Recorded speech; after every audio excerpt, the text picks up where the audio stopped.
Deuteronomy 5.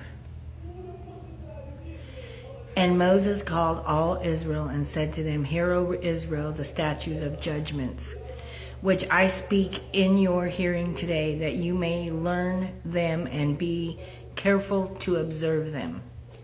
The Lord our God made a covenant with us in Horeb. The Lord did not make this covenant with our fathers, but with us, those who are here today, all of us who are alive. The Lord talked with you face to face on the mountain from the midst of the fire.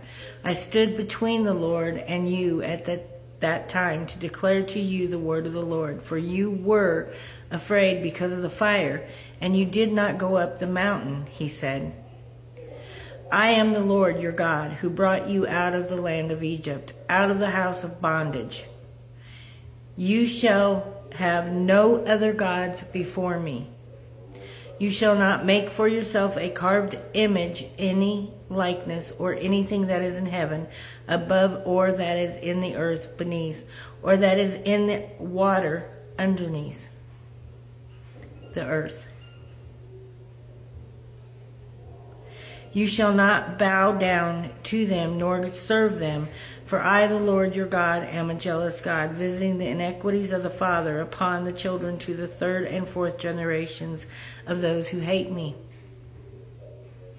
but showing mercy to thousands, to those who love me and keep my commandments.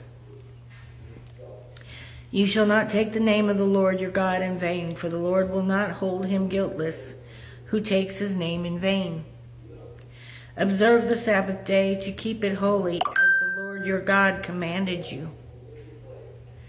6 days you shall labor and do all your work, but the seventh day is the Sabbath of the Lord your God. In you shall do no work, nor your son, nor your daughter, nor your male servant, nor your female servant, nor your ox, nor your donkey, nor any of your cattle, nor your stranger who is within your gates, that your male servant and your female servant may rest as well as you. You're not supposed to work on the Sabbath day. Work 6 days, rest the seventh. And remember that you were a slave in the land of Egypt, and the Lord your God brought you out from there by a mighty hand and by an outstretched arm. Therefore the Lord your God commanded you to keep the Sabbath day. Honor your father and your mother, and as the Lord your God has commanded you, that your days may be long, and that it may be well with you in the land with the Lord your God is giving you. You shall not murder, you shall not commit adultery, you shall not steal, you shall not bear false witness against your neighbor. You shall not covet your neighbor's wife, and you shall not desire the neighbor's house, his field, his male servant, his female servant, his ox, his donkey, anything that is your neighbor's. These words the Lord spoke to all the assembly in the mountain from the midst of the fire, the cloud, and the thick darkness. With a loud voice he added no more. And he wrote them on 2 tablets of a stone and gave them to me. So it was, when you heard the voice from the midst of the darkness, while the mountain was burning with fire, that you came near to me, all the heads of the tribes and your elders. And you said, Surely the Lord our God has shown us his glory and his greatness, and we have heard his voice from the midst of the fire. We have seen the day that God speaks with man, yet he still lives. This was 5:1 through 24. This is the commandments. This is what our God wants us to live by. That means to follow these. These are commandments that he gave us, and it didn't give a time limit. Oh, you only have to do that back then. You have to do that now. You have to do that throughout the generations. These are the commandments we need to be teaching our children. Things that we have gotten away with. We do not, a lot of people, most people, do not honor the Sabbath day. So many people do not honor their parents. Murder runs rapidly. Adultery is like a bad habit. I mean, everybody's doing it. You shall not steal. Stealing has become a very big part of many people's lives. And they say, well, I need to steal. That's how, I can't make ends meet if I don't steal. God said, do not steal. You need to trust your God that He will provide for you.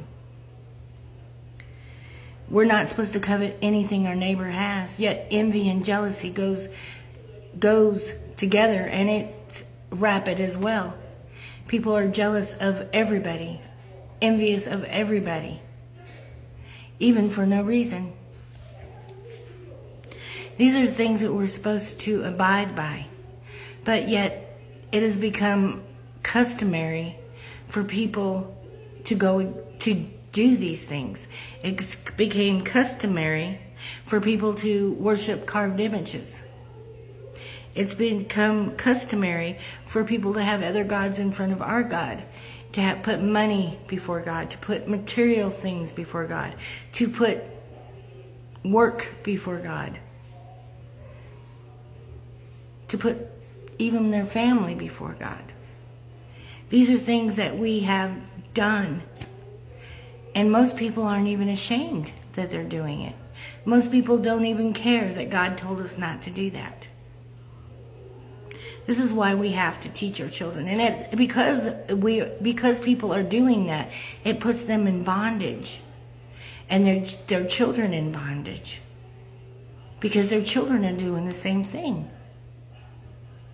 when they grow up. And they're in bondage while they're children because they are suffering the consequences.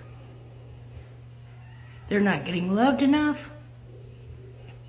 They're seeing things that are wrong being done, so they think that's right.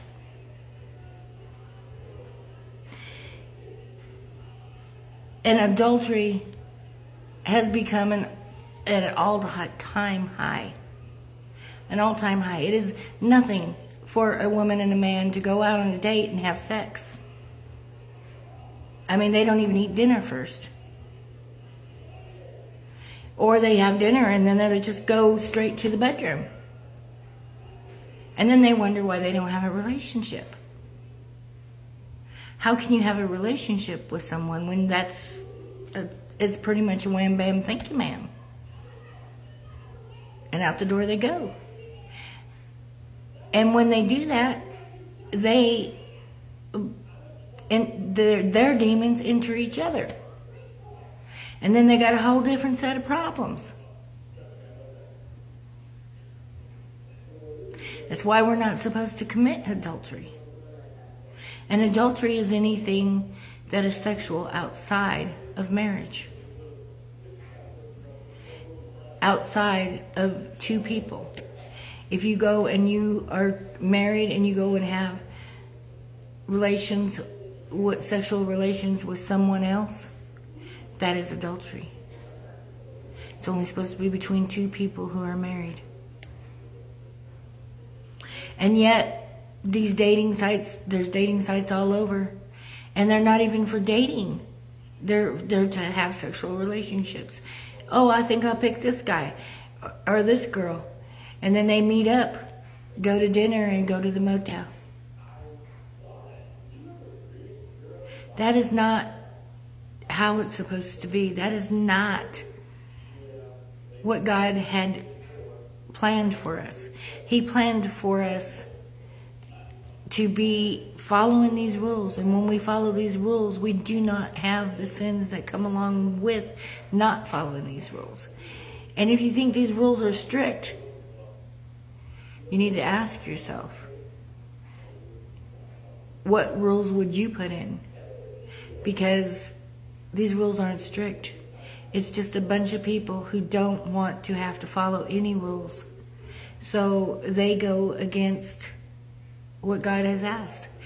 They have become rebellious.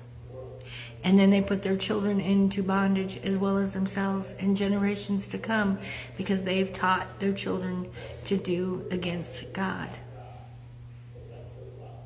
God bless you.